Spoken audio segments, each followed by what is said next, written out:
Meron tayong fender dito na medyo classic na siya, no?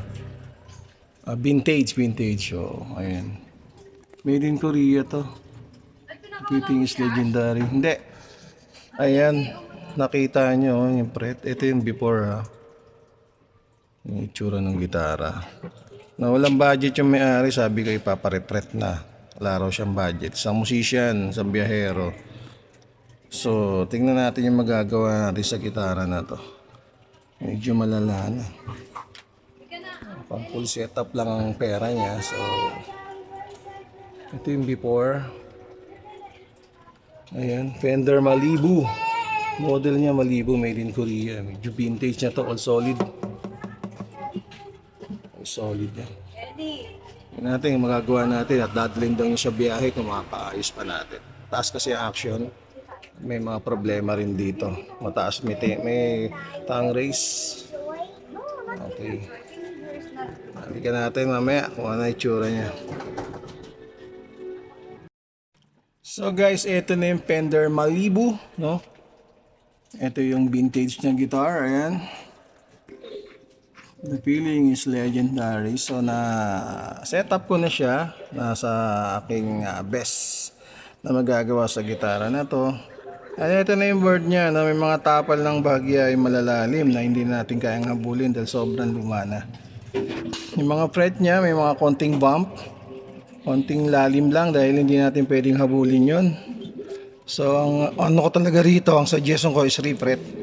Yan nga, medyo kapos ang budget at gagamitin na.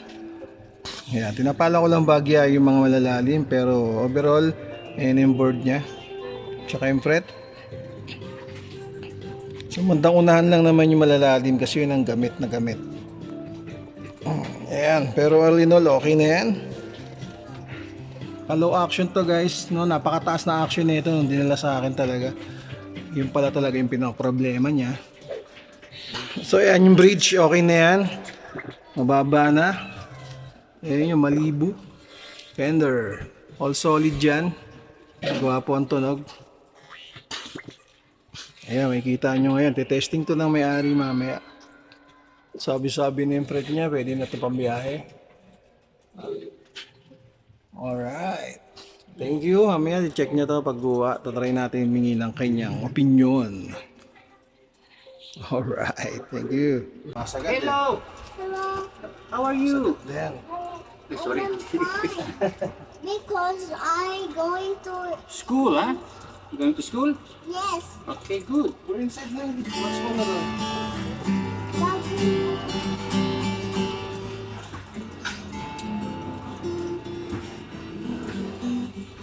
Ano ginagawa na yan? Na-testing mo sa gitara sa ano? Wala nang pass. Oo, na-testing mo. Pwede testing natin. Oh. Wala. Matanggap pa Gcash, wala. Okay, dali. Kasi wala na akong cash eh. Nakubos.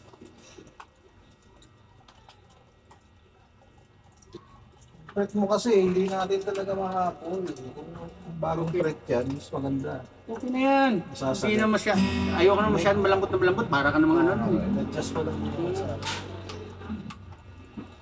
Ano masabi mo sa pick-up? Okay naman? Hindi na, ano ba yun? Kinilabit mo pa rin yung, ano, yung... Ay, hindi na. Hindi ko nilagay. Ano ba yan? Na kasi. Rin lang yung active ko. Okay lang. Akala ko. Saka putit na rin yung baterya.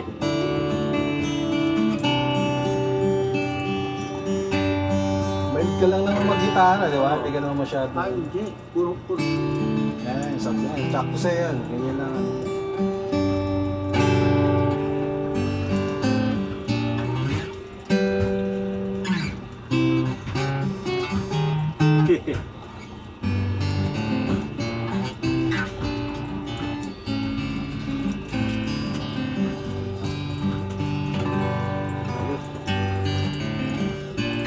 Pipita-pita pa rin.